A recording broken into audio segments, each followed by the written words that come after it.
Close your eyes, clear your mind. Just listen. We're open to new ideas. Welcome back to the Z Axis. I'm your host, Zachary Johnson, and today we're diving into something foundational and yet often overlooked: trust. According to the OED, trust is a firm belief in the reliability, truth, ability, or strength of someone or something. And in the context of data sharing, analysis, and storytelling, that belief carries real costs, risks, and consequences. To ground this in something real, I wanted to start with a story. You may have seen it in the headlines.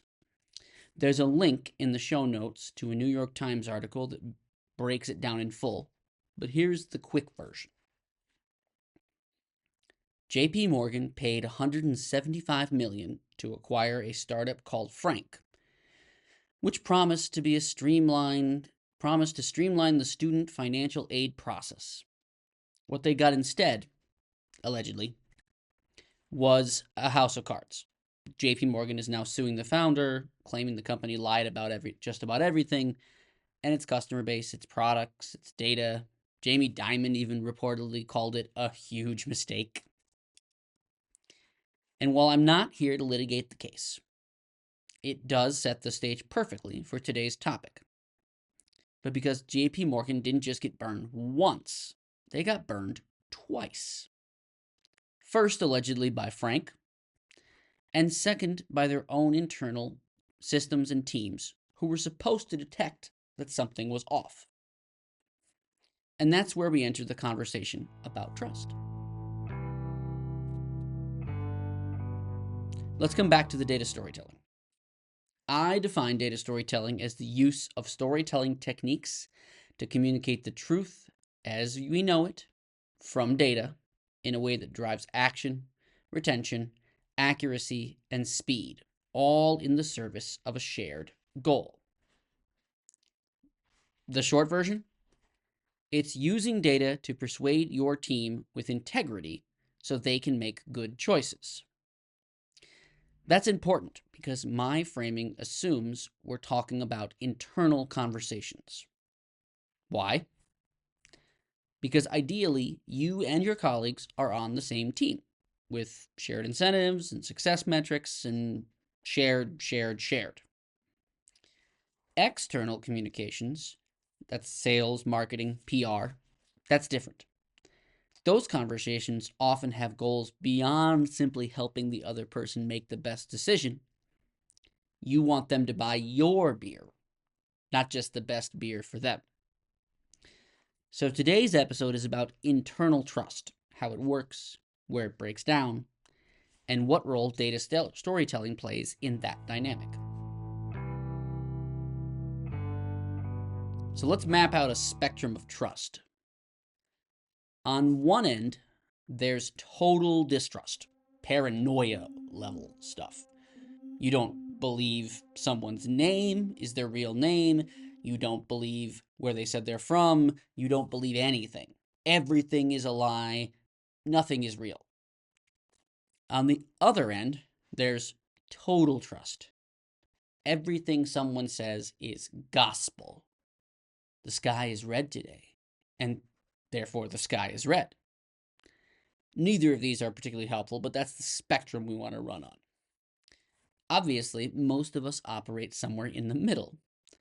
And generally speaking, humans we lean towards the trusting side.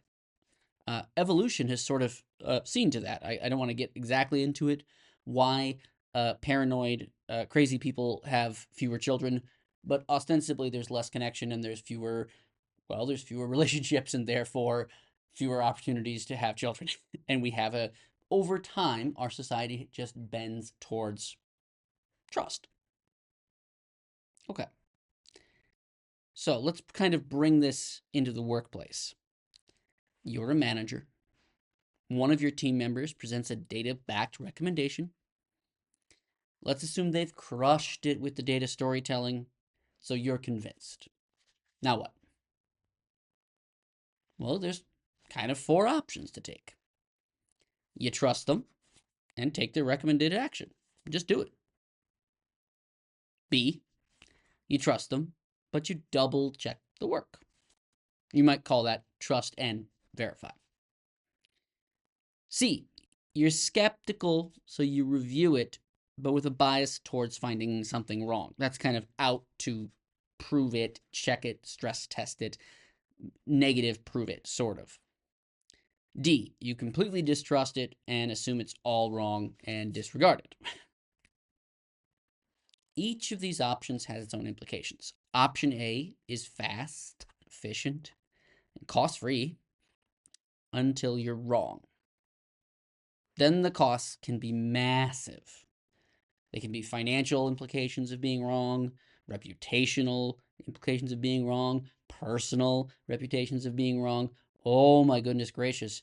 It can go poorly if you trust and get burned. But there's no costs up front to trust. Okay. B adds rigor. Now you're spending more time on this. You're delaying a given action, and there's a new risk.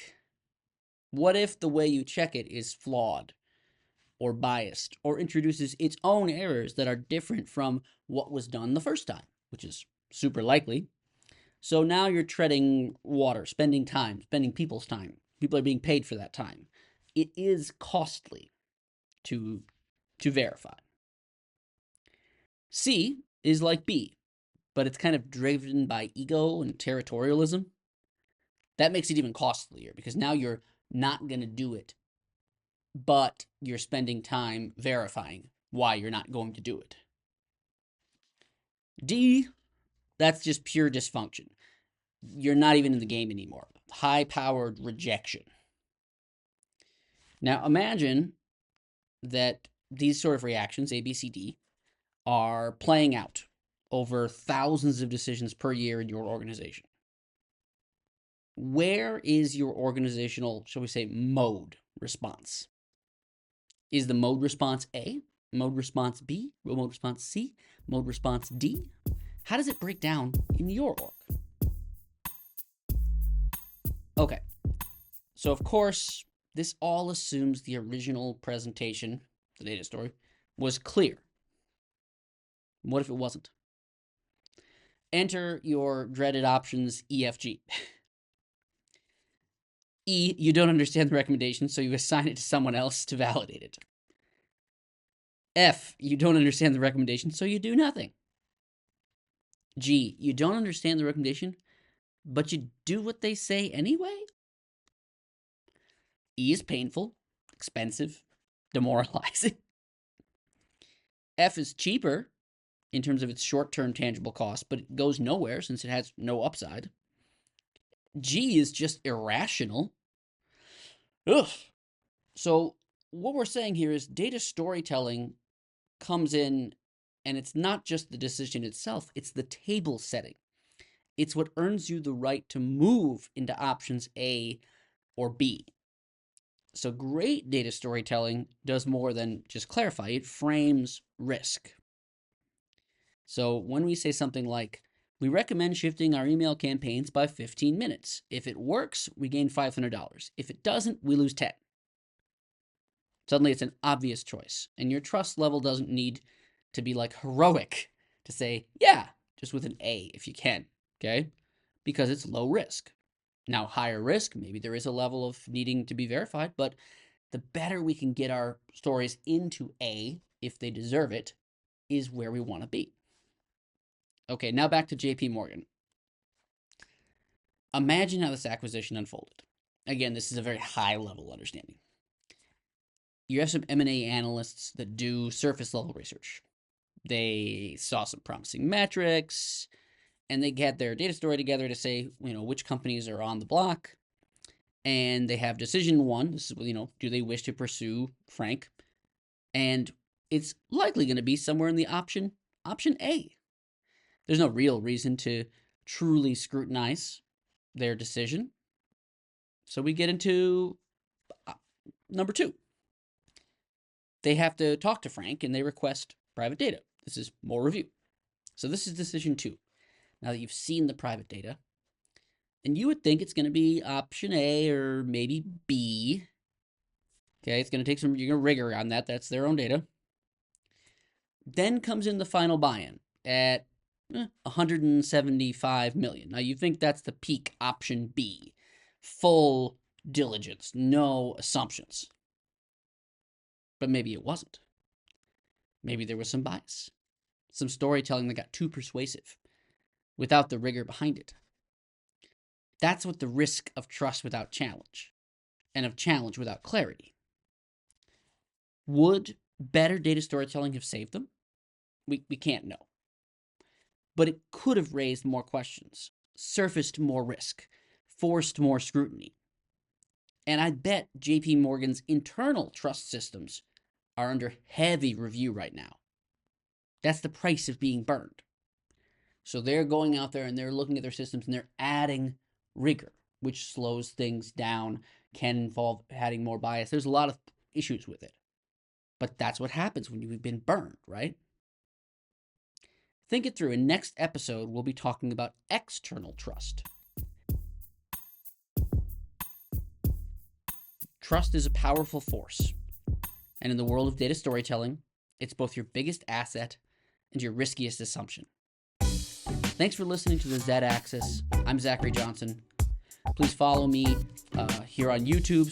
Smash that subscribe, I suppose.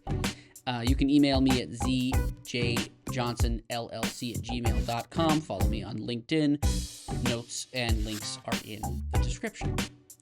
May your choices be wise, your logic strong, and your meetings short.